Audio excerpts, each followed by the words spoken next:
Bom dia a todos. Vamos começar nossa aula da Sala Clóvis Tavares, da Escola Jesus Cristo. E nessa manhã nós vamos continuar nosso estudo do livro Missionários da Luz, psicografia de Chico Xavier e de autoria de André Luiz, que traz por tema central essa influenciação constante entre desencarnados e encarnados.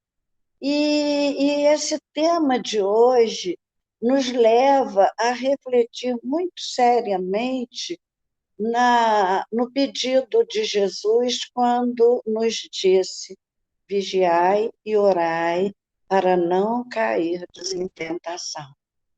Além desses temas, como todo capítulo da obra de André Luiz, há muitos outros temas, subtemas que a gente pode explorar, mas o tempo nosso é curto, por isso nós separamos 4 temas constantes desse capítulo para nosso comentário mais durante algum tempo, que é: a oração é a grande necessidade do homem. Segundo tema, tentações, todos sofremos. Terceiro, a casa espírita e suas funções. Quarto, mediunidade na juventude. Eu separei esses 4 temas, é, aos quais eu sou muito simpática, né? Os temas que me falam mais de perto. Então, eu quero avisar os companheiros que estudam conosco na sala Clóvis Tavares que o estudo do livro Missionários da Luz será feito sem a leitura em sala de aula, de leitura e comentários de cada parágrafo, porque os capítulos são muito grandes e não daria tempo. Então, a gente fez um resumo do capítulo e destacamos os comentários, né, sobre alguns temas nele abordados, os que nós apresentamos agora. Então, desse modo, como nós fazemos em nossas aulas, os estudantes da Sala Clóvis Tavares já estão acostumados a numerarem os parágrafos de cada capítulo para que possam encontrar mais rapidamente, com maior eficiência, as suas localizações e trabalharem os conhecimentos que cada parágrafo nos sugere. A obra de André Luiz é riquíssima de ensinamentos de que muito necessitamos, todos nós. Então, vou fazer um resumo do capítulo e depois nós vamos entrar nas temáticas que ele nos traz. Todo o capítulo se desenvolve numa conversa de Alexandre, que é o instrutor de André Luiz nesse livro, com André, acompanhando um grupo familiar que deixava uma reunião mediúnica. Era mãe, um filho, já jovem, mas um pouco mais velho, e a menina, a mocinha, que era a filha mais nova. Alexandre e André Luiz vão registrando os comentários desses médiuns na saída da reunião de atendimento espiritual aos sofredores. André, então, vai ouvindo aquelas conversas de paz, de bem-estar, que maravilha, que bom termos a doutrina espírita para nos esclarecer. Então, todos esses comentários que a gente faz, quando a gente deixa uma reunião espírita, sobre o influxo da oração, do trabalho que tanto bem nos faz. Então, eles saem da reunião um clima ameno, pensamentos bons, e André Luiz se encanta com a fé, com a fidelidade dos medianeiros aos trabalhos a que eles se dedicam. O instrutor lamenta que haja muito entusiasmo e pouco esforço de ação persistente no bem. Servem aos outros, mas se desservem, ou seja, não servem a si mesmos. Por quê? Porque não vigiam os seus pensamentos destrutivos. Alexandre, então, chama a atenção de André Luiz para a diferença entre o clima psíquico de dentro da sala de reuniões, onde as preces e o trabalho de socorro aos sofredores criam aquele ambiente.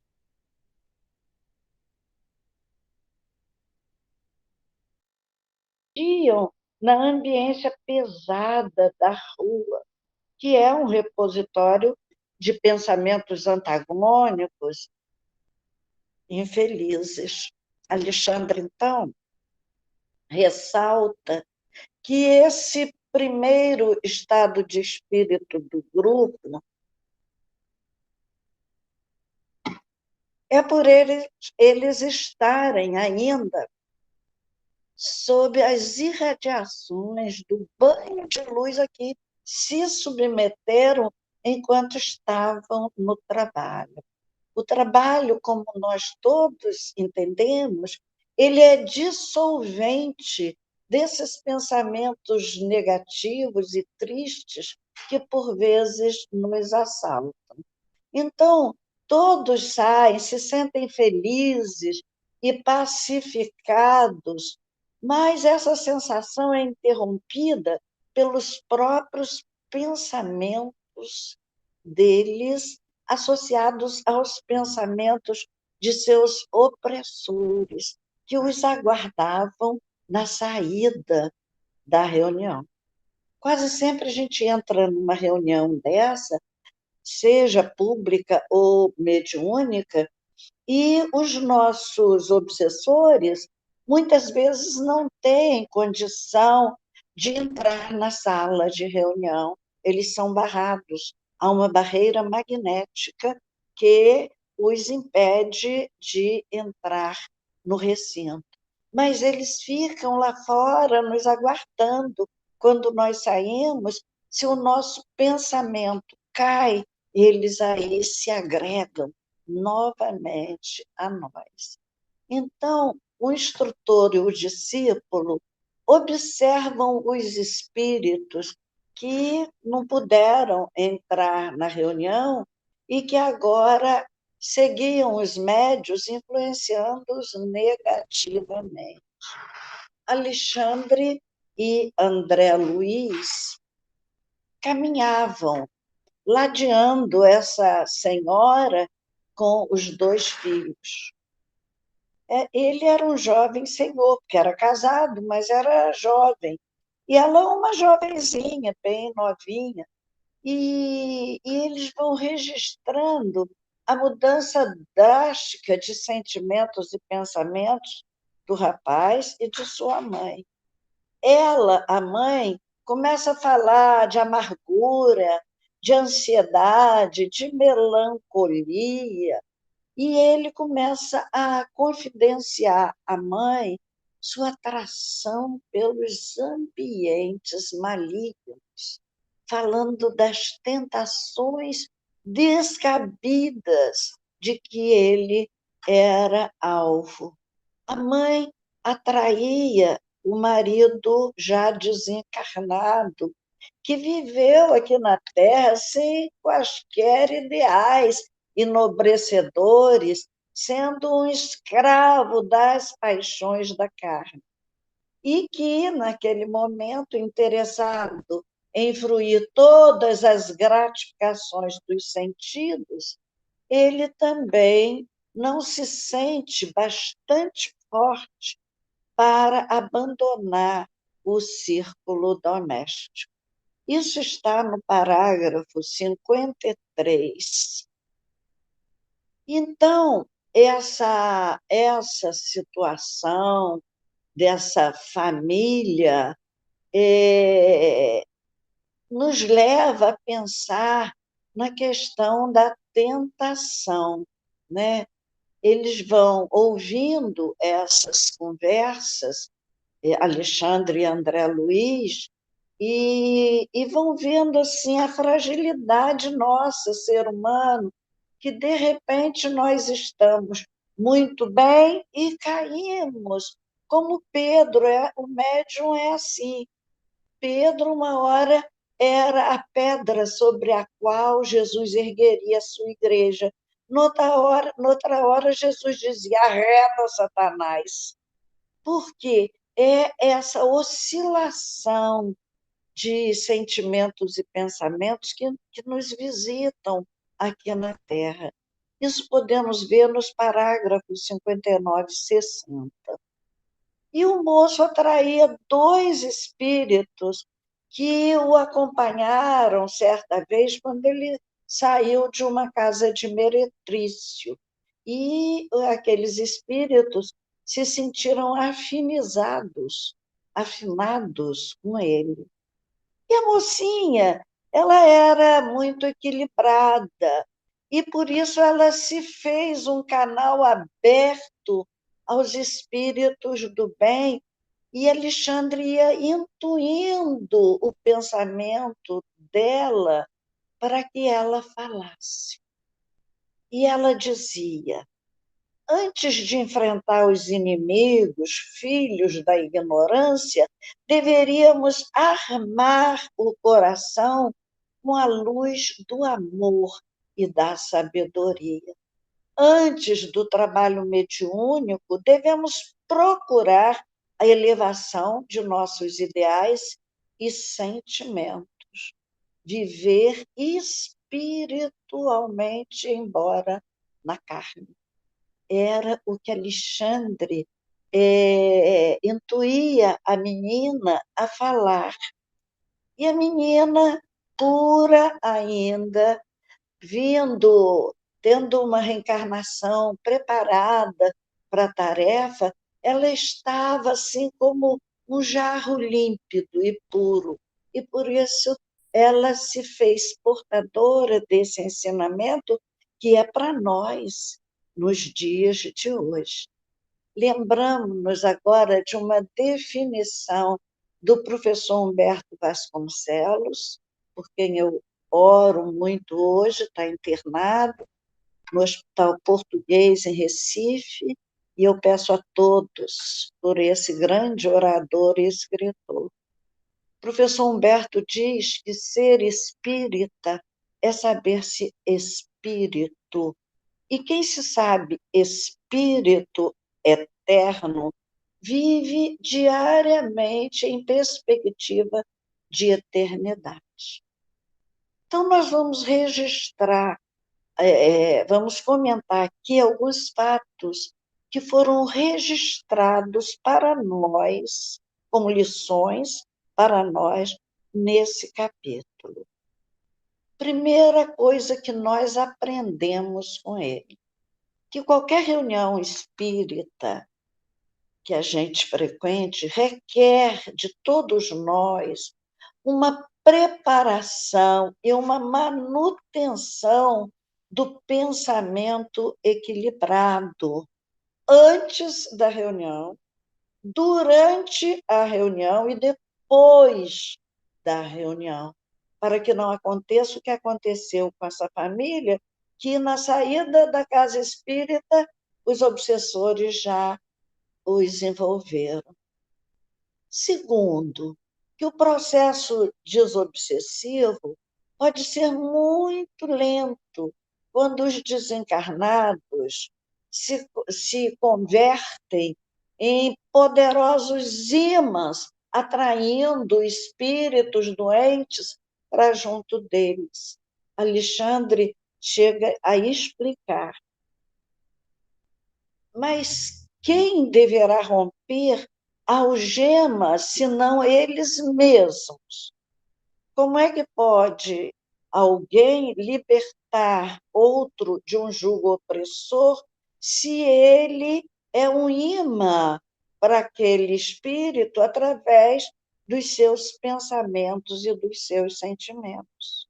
Nunca lhes faltou o auxílio exterior de nossa amizade permanente, diz Alexandre.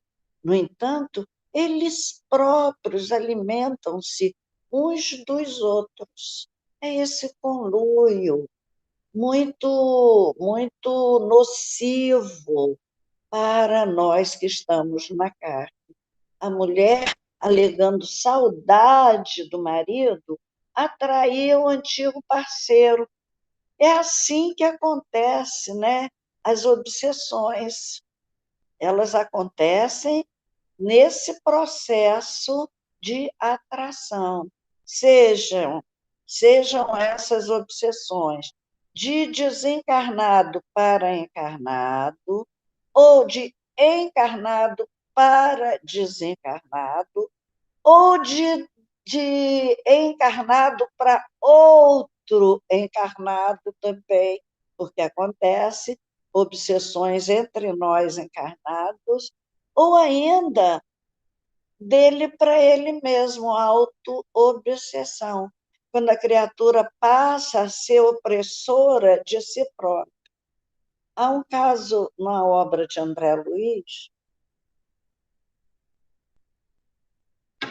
que fala de um delegado, não me lembro se foi nos domínios da mediunidade, um delegado que foi muito bravo, que exerceu sua função com muito rigor com as pessoas, e quando ele envelhece, ele entra num sentimento de culpa muito grande pelos erros praticados, com crueldade, e isso o levou a um processo de autoobsessão. Ele, com suas lembranças de ontem, era o seu próprio opressor nos dias de hoje, na maturidade dos dias de hoje. Então, terceira coisa que nós registramos nesse capítulo é uma advertência, recordar uma advertência de Jesus, o orai, o vigiai e orai, que isso é seríssimo. Esse capítulo nos deu a dimensão da importância desse vigiai e orai, porque o nosso desleixo conosco, com os nossos sentimentos e pensamentos, pode atrair esses espíritos, e isso redunda em sofrimentos muito grandes para todos nós. Alexandre lembra que a prece e a meditação elevada, o pensamento edificante, refundem a atmosfera, purificando-a. Parágrafo 5 desse livro. Então, o primeiro tema a falarmos hoje é sobre a oração, a necessidade que todos nós temos de oração. Isso é tão importante que Jesus nos ensinou a orar a pedido dos seus discípulos.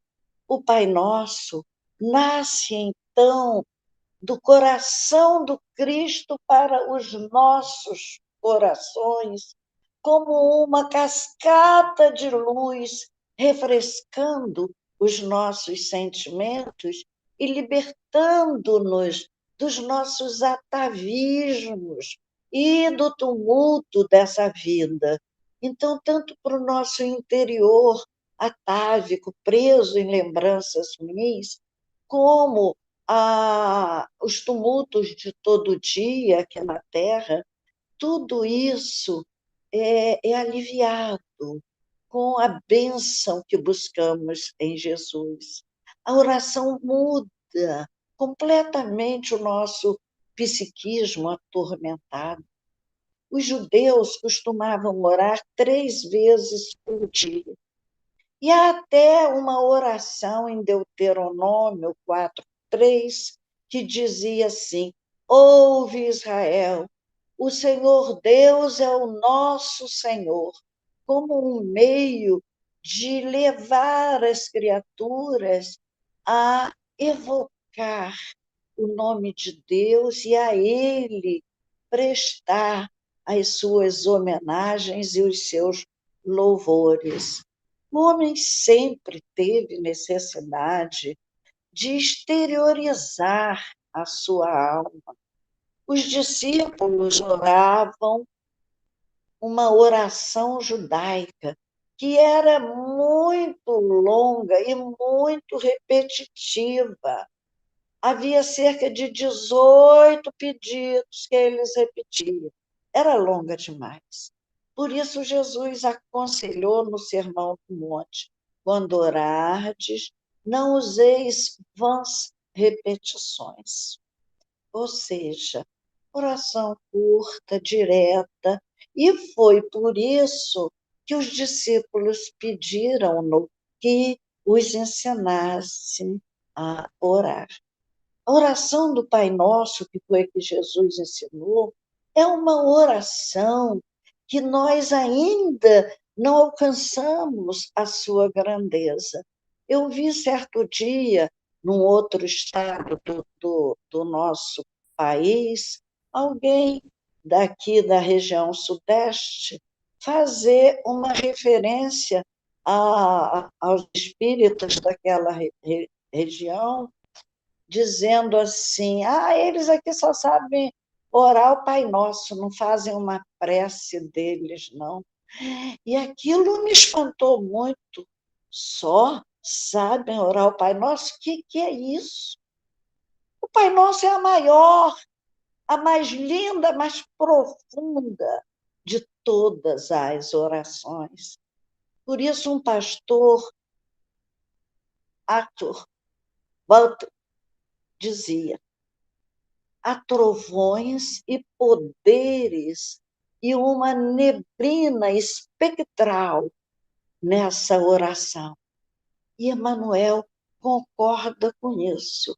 Há uma profundidade que nós não alcançamos. Emmanuel diz assim, Fonte Viva: a grandeza da prece dominical nunca será devidamente compreendida por nós que lhe recebemos as lições divinas. É uma prece de um alcance enorme. E eu, quando oro o Pai Nosso, eu oro imaginando todas aquelas palavras na boca santa de Jesus Cristo. É interessante notar que as 3 primeiras sentenças do Pai Nosso são evocações a Deus. Na terceira sentença, ou seja, as 3 primeiras, Pai Nosso que estás nos céus, santificado seja o teu nome. A terceira, venha a nós o teu reino, inicia-se aí uma relação com Deus e deixa-nos assim a nítida impressão de que a Terra, de um entendimento de que a Terra é assim uma parte minúscula do universo. Rei, venha a nós o teu reino, o reino é todo o universo. E a Terra é uma coisa muito pequena, é aí um reconhecimento de nossa pequenez. As 3 últimas sentenças do Pai Nosso referem-se ao presente, ao passado e ao futuro. Presente, quando diz assim: o pão nosso de cada dia dá-nos hoje. Está claro aí que está pedindo pelo presente nosso. Depois, pede pelo passado.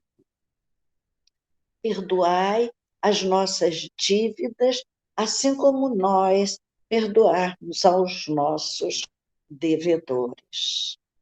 Quer dizer, isso é o nosso passado, perdoar a dívida de ontem, porque ninguém pede para perdoar a dívida que ainda nem sabe se vai cometer, não é? Então, é aí referindo-se ao nosso passado, ao passado de lutas, de tumultos, de erros muitos, de dores. Imaginemos, cada um, as lutas dos nossos passados tantos. Por isso que ela é profunda. E depois ele pede pelo futuro, não nos deixeis cair na tentação, mas livra-nos do mal. Então, pede pelo futuro, porque essa tentação vai nos acompanhar sempre, porque nós somos frágeis, temos um coração pesado, de muitos erros. Jesus disse que no nosso coração há crimes, há corrupção, só há coisas negativas dentro de nós. Então, com essa oração já nos dá a dimensão de que nós precisamos continuar em Deus, porque na terra todo ouro, toda inteligência, toda sapiência, toda ciência, toda tecnologia, tudo que nos visita hoje na Terra, facilitando as nossas vidas, não tem conseguido aliviar a dor psíquica do homem que vive na Terra nessa hora. Então, nós aprendemos aqui que os espíritos atraídos pelo nosso pensamento humano se imantam aos homens, seguindo-os por todos os lugares. É outra coisa que nós aprendemos nesse capítulo. Satisfazem-se mutuamente na permuta contínua de emoções e impressões mais íntimas. Vamos ver isso no parágrafo 59 e 60 do livro. Aí fala da casa espírita, que é mais um tema que eu separei nesse capítulo. Nós sabemos que a casa espírita é um hospital, é uma escola, é um templo. A importância de irmos à casa espírita ou ao templo, onde acontecem as preces coletivas como um meio de nos amparar contra o domínio das trevas sobre nós. Encontramos esse tema no parágrafo 65. Se eu não errei, eu me equivoquei aqui num parágrafo que era muito pequenininho e eu não vi. São 82 parágrafos esse capítulo. É muito longo, 82. Então, o grupo espírita é como um hospital. Está no parágrafo 12, o tratamento que os espíritos desencarnados fazem na casa espírita. Chico Xavier dizia assim: para mim, o centro espírita tinha que abrir todo dia, o dia inteiro. Se é hospital, como dizemos, como é que pode estar de portas fechadas? Eu lembro da minha mãe, que mantinha aqui nosso grupo aberto dia e noite para atender às necessidades das criaturas. O grupo espírita é uma escola, acima de tudo, é também uma escola. O Educandário de Luz, há até um livro da psicografia de Chico, intitulado Educandário de Luz, que todos aqueles que comungam os ensinamentos dentro da casa espírita deveriam ler. Então, esse Educandário de Luz, não só no que tange a informação, aos conhecimentos que nós recebemos, como agora estou repassando para todos os frutos dos meus estudos, do conhecimento que eu adquiri, mas também na questão da nossa formação moral para criarmos hábitos novos e mais saudáveis para os nossos espíritos. Como diz André Luiz, a educação da alma é a alma da educação. Nós precisamos estar educados nesses preceitos espíritas. Aprendemos também que a convivência no trabalho uns com os outros é outro meio de oração, é uma forma de estarmos com a mente ocupada saudavelmente. Daí, por ser essa escola de convivência, de socialização, a casa espírita é realmente uma escola. Por isso que nosso templo tem o nome de Escola Jesus Cristo. Muitas salas de aula, lá nós aprendemos o Evangelho. É um templo. Chico não gostava muito de chamar grupo espírita nem centro espírita. Ele gostava de chamar templo espírita. É um local de reavivamento espiritual, um lugar onde nós alimentamos e tratamos os nossos espíritos doentes.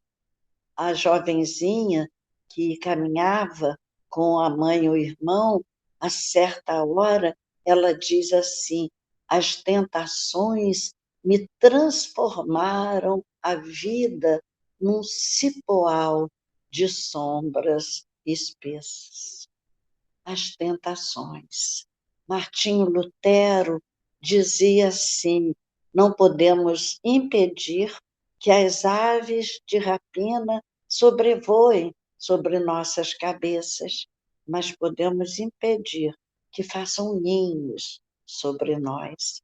Os maus pensamentos vão passar por nós, mas não podemos dar acolhida a eles, que as tentações sempre aconteceram e acontecem aqui na Terra.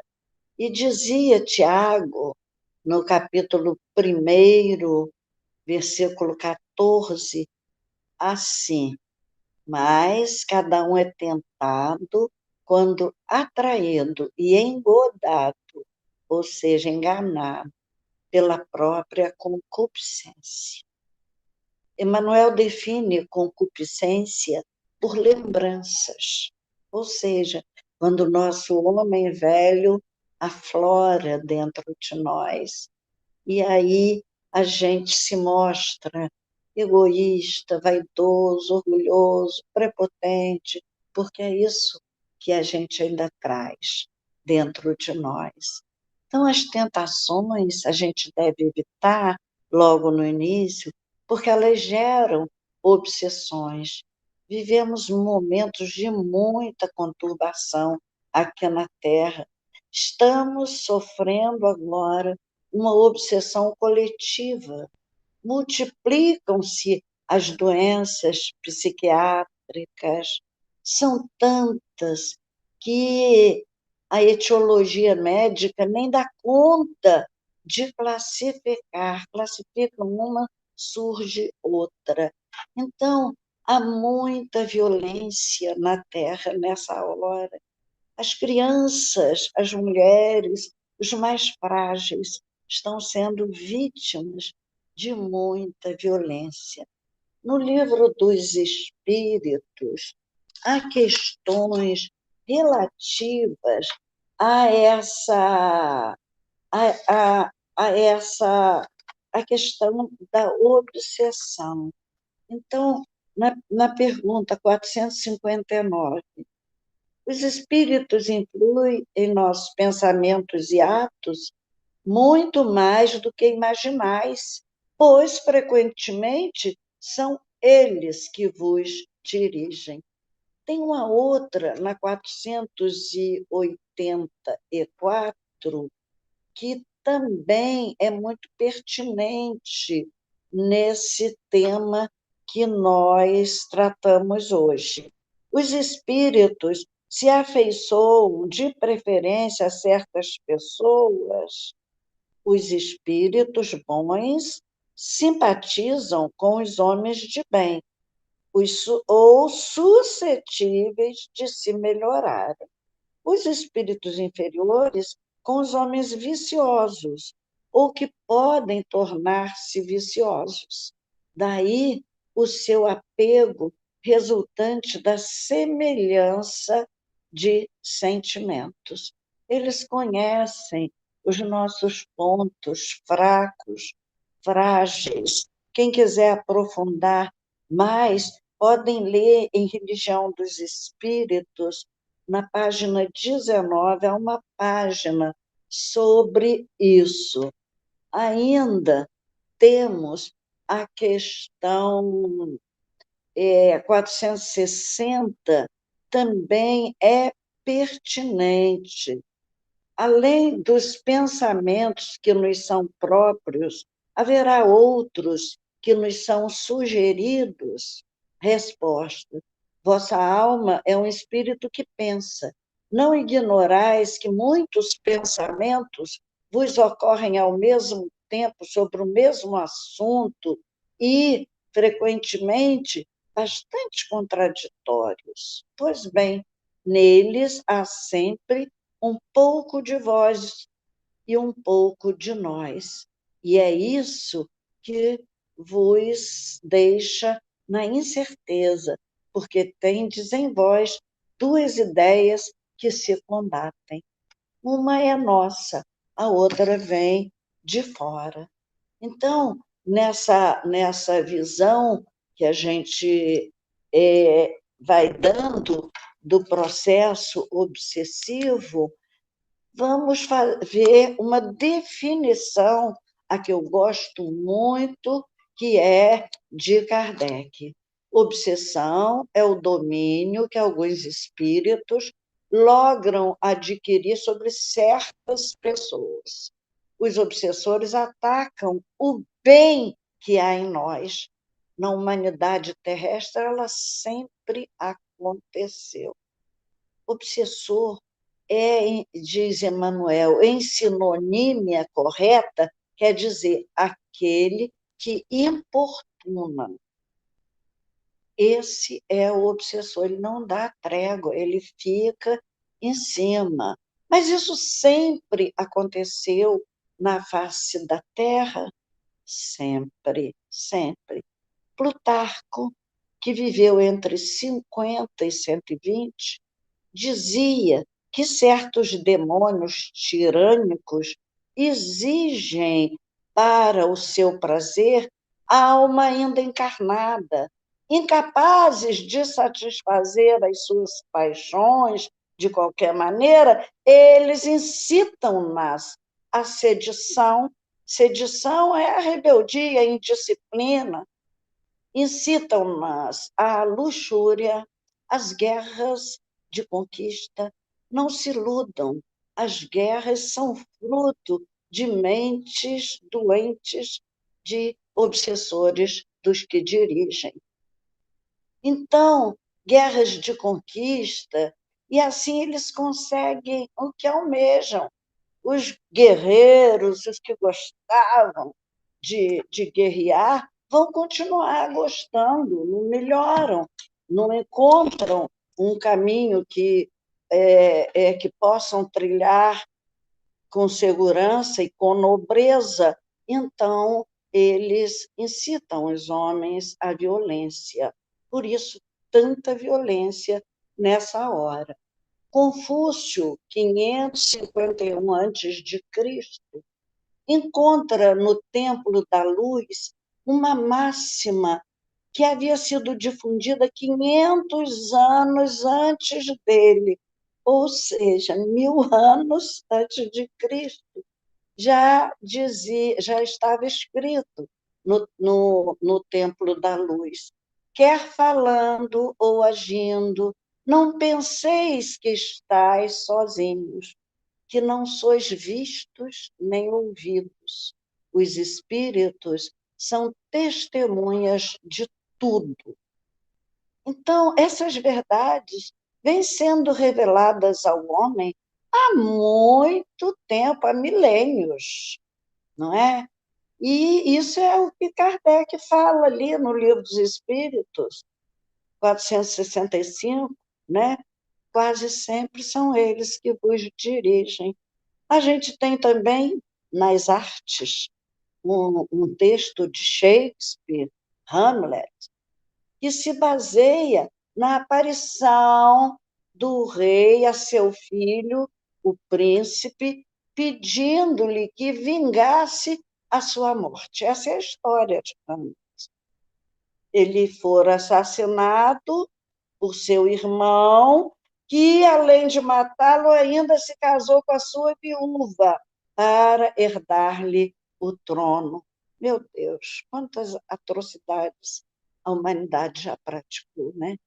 Nesse texto de Shakespeare, registra-se, entre os excelentes diálogos que vêm até na boca do amigo Horácio, que era amigo do príncipe, e que diz assim: há mais coisa entre o céu e a terra do que sonha a nossa vã filosofia. Já descortinava naquela época que há muita coisa que desconhecemos e hoje ainda há muita coisa que desconhecemos, sabemos quase nada. Enfim, o príncipe mata Cláudio, seu tio, e vimos nesse texto como os espíritos infelizes sempre nos cercaram, ditando-nos coisas terríveis.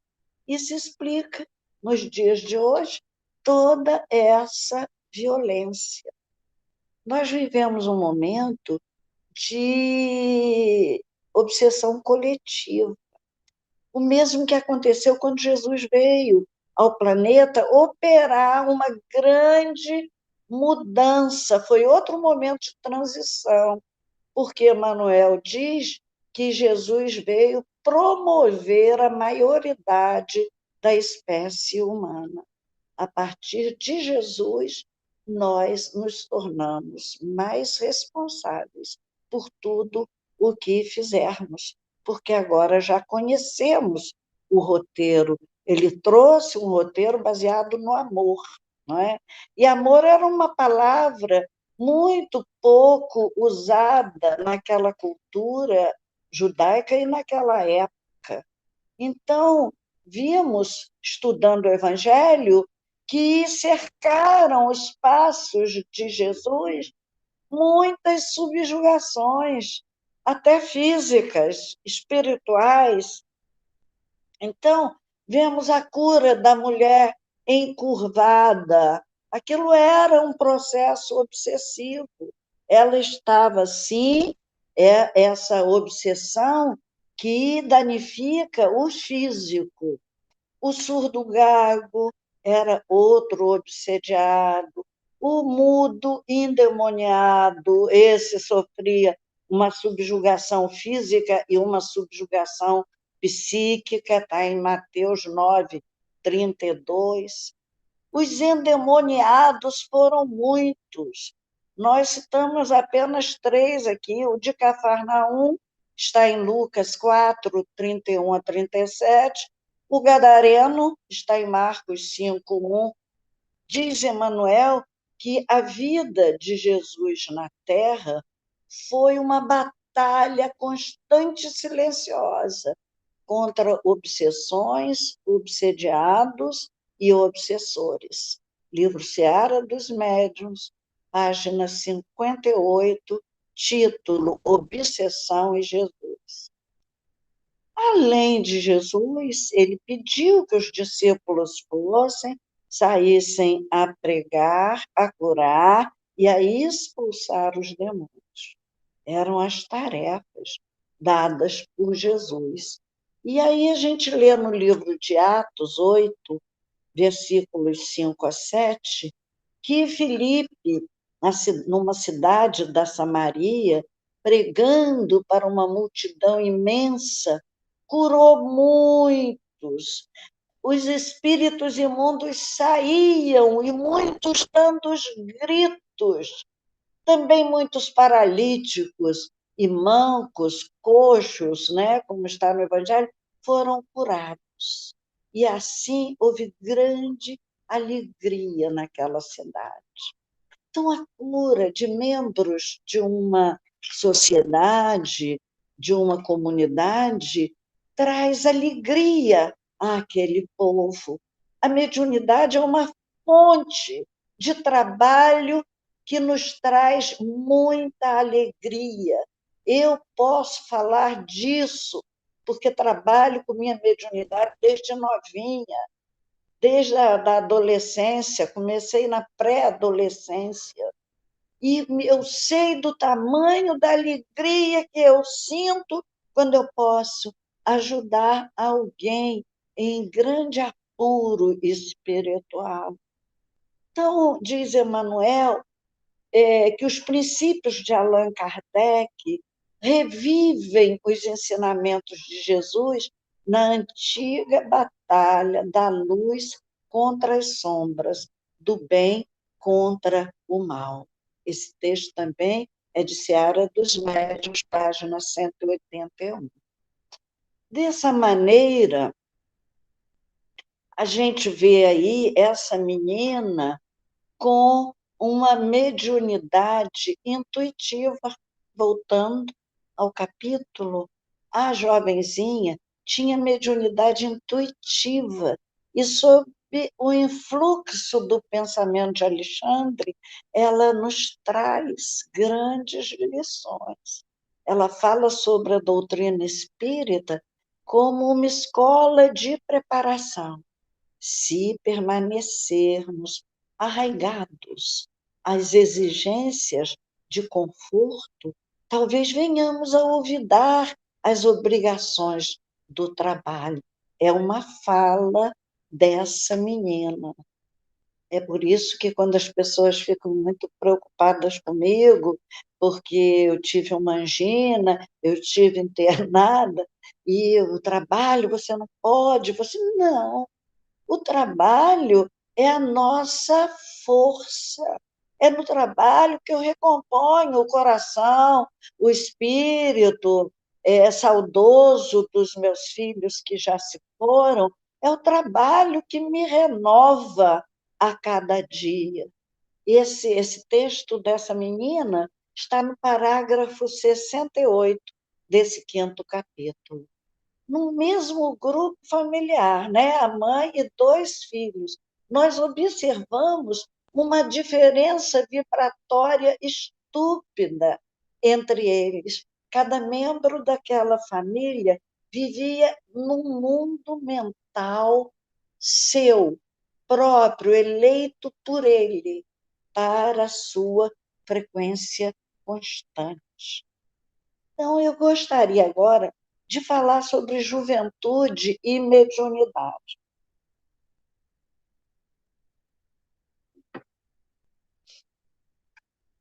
Alexandre comenta sobre a menina.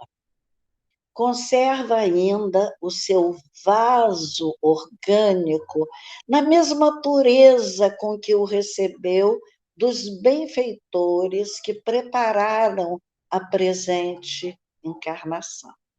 Ou seja, era pura aquela jovem. E no episódio da mulher adúltera, nós vimos um registro pequeno, mas muito importante. Quando Jesus diz: aquele que estiver sem pecado, atire a primeira pedra, registra o evangelista que os mais velhos saíram primeiro, foram à frente, significando que mais tempo de vida nem sempre significa maior maturidade. Principalmente nesse momento do mundo, muitos jovens que nós conhecemos estão vindo à Terra já muito bem preparados para enfrentar esse momento difícil da Terra. Muitos jovens são bem mais adultos do que muitos velhos. Isso que está aí é uma verdade, essa reflexão que Alexandre faz, essa constatação de que a moça jovenzinha era pura. Ela estava na tarefa desde cedo. Há um texto em Eclesiastes que diz assim: lembra-te do teu Criador nos dias de tua mocidade, antes que venham os maus dias e cheguem os anos dos quais venhas a dizer: não tenho neles contentamento. A velhice. A velhice é mais triste. A juventude brota mil esperanças, mil sonhos. Na velhice, tudo que podíamos fazer já foi feito. O corpo vai se quedando, e é a isso que o livro de Eclesiastes se refere. Temos que começar nossas tarefas na nossa religião, seja ela qual for, na juventude. E a mediunidade, como toda tarefa nobre aqui na Terra, deve ser desenvolvida na juventude. A moça era médium intuitiva. Diz André Luiz, no livro Evolução em Dois Mundos, que a mediunidade intuitiva foi a primeira de todas as mediunidades que apareceu desde os primórdios da evolução do homem. Essa obra de permuta dos dois mundos, entretanto, foi iniciada no mundo sem qualquer direção consciente. Ainda não tínhamos a menor consciência disso, porque pela lei, pela natural apresentação da própria aura dos homens rebeldes, a lei divina aliciaram a companhia de entidades da mesma classe. Então, é a lei de afinidades. Os espíritos um pouco mais educados se afinavam com os bons espíritos. Os espíritos mais grosseirões com os maus espíritos. Essa lei de afinidades existe desde sempre e nunca muda. Então, nós conhecemos no Evangelho muitos médiuns jovens. João Batista era jovem, era um médium inspiradíssimo. Jesus, segundo Emmanuel, era um médium de Deus, jovem também. Estevão, um médium de inspiração, fazia palestras belíssimas e foi apedrejado por Paulo. Paulo também, um medianeiro de todas as mediunidades. Paulo tinha uma infinidade de faculdades mediúnicas. Diz Lucas, no livro de Atos 19:12, e Deus, pelas mãos de Paulo, fazia milagres extraordinários. Realmente, as pessoas buscavam, rasgavam o avental de Paulo para passar nos doentes, nos leprosos, e eles se curavam imediatamente. Tamanha a vibração luminosa que levava as roupas de Paulo. Então, Paulo refez o seu destino espiritual pela mediunidade. nas suas mais diferentes manifestações. Mas nós, se conhecemos esses médiuns jovens, conhecemos também o jovem lunático, o gadareno, o de Cafarnaum.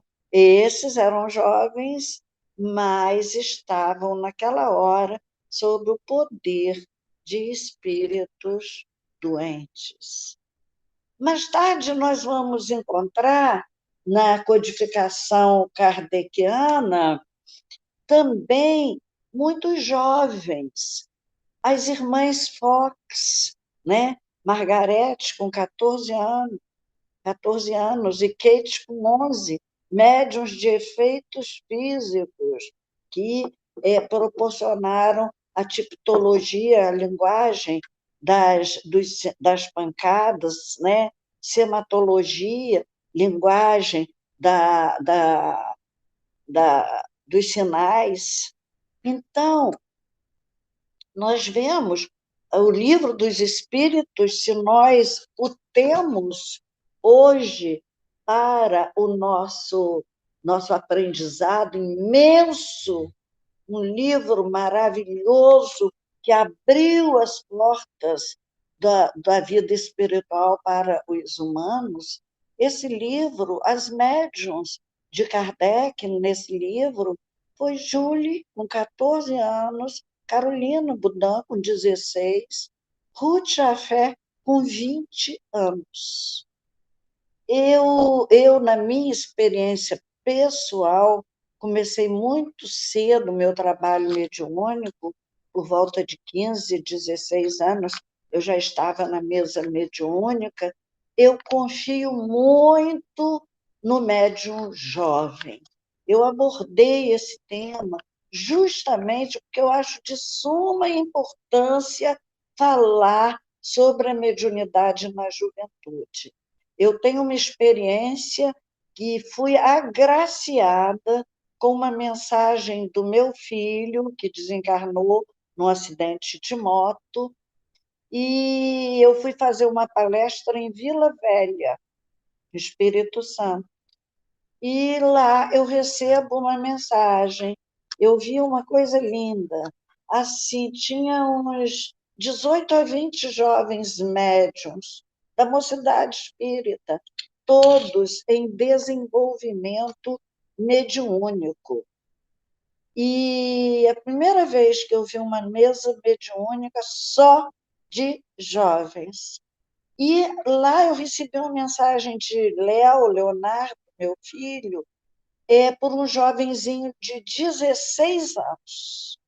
E garanto a vocês, recebi muitas mensagens dele Brasil afora, mas essa foi a mensagem. A gente é mãe, a gente conhece o filho, conhece as expressões do filho, conhece os sentimentos dos filhos.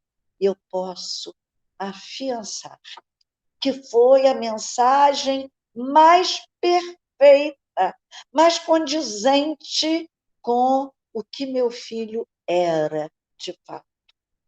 Então, eu estou abordando esse tema, aproveitando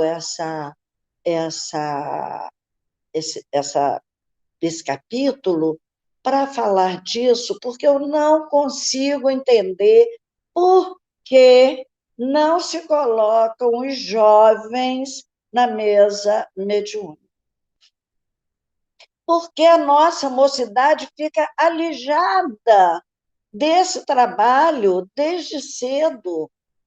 Espera-se tanto que acaba o mundo com as suas ilusões arrebanhando esses jovens, sem que a casa espírita tenha tempo de resgatá-los. Porque não se dá à juventude a responsabilidade, o compromisso que poderão evitar as suas quedas tão naturais na juventude, nos vícios que frequentam os jovens nessa hora. Então, meus amigos, Deixa eu ver a hora, já está na hora. São esses os temas que nós priorizamos hoje. Tem outros temas maravilhosos, mas nós priorizamos esses temas, a tentação, o meio de evitar a tentação, e tem aqui uma página excelente no livro dos Espíritos. É assim um texto que eu deixo para reflexão. É assim que o problema da tentação, antes que nascido de objetos ou paisagens exteriores, surge fundamentalmente de nós, na trama de sombra em que se nos enovelam os pensamentos. A tentação é realmente interna. E tem uma pérola aqui de Emmanuel. É o trabalho, por essa forma, o antídoto adequado, capaz de anular toda inquistação tóxica do mundo íntimo, impulsionando-nos o espírito a novos tipos de sugestão, nos quais venhamos a assimilar o socorro dos emissários da luz, cujos braços de amor nos arrebatam ao nevoeiro dos próprios enganos. Por isso, eu deixo aqui essa mensagem. Vamos aproveitar os nossos jovens, vamos colocá-los nas reuniões mediúnicas desde jovens, para que eles não sejam arrebatados ao nevoeiro dos próprios enganos. Que Jesus nos abençoe. Vamos orar. Senhor da paz, da bondade, bom estarmos aqui na casa de Jesus Cristo, na sala Clóvis Tavares, cumprindo a nossa tarefa com o estudo das obras de André Luiz. E vemos te agradecer, Jesus, pela bênção da inspiração, pela bênção da condução dos nossos estudos, e te rogar a intercessão generosa junto à juventude que traz mediunidades e que vivem distanciados na casa espírita das tarefas desse teu. Abençoa, Senhor, a juventude, e que na visão dessa jovenzinha, que no capítulo de hoje nos deixou tantas lições, possamos, com os nossos jovens, educá-los nessa reta maravilhosa do Evangelho de Jesus. Fica conosco, Senhor, abençoa-nos os esforços para dar conta, cada um de nós, de nossos trabalhos. Que assim seja.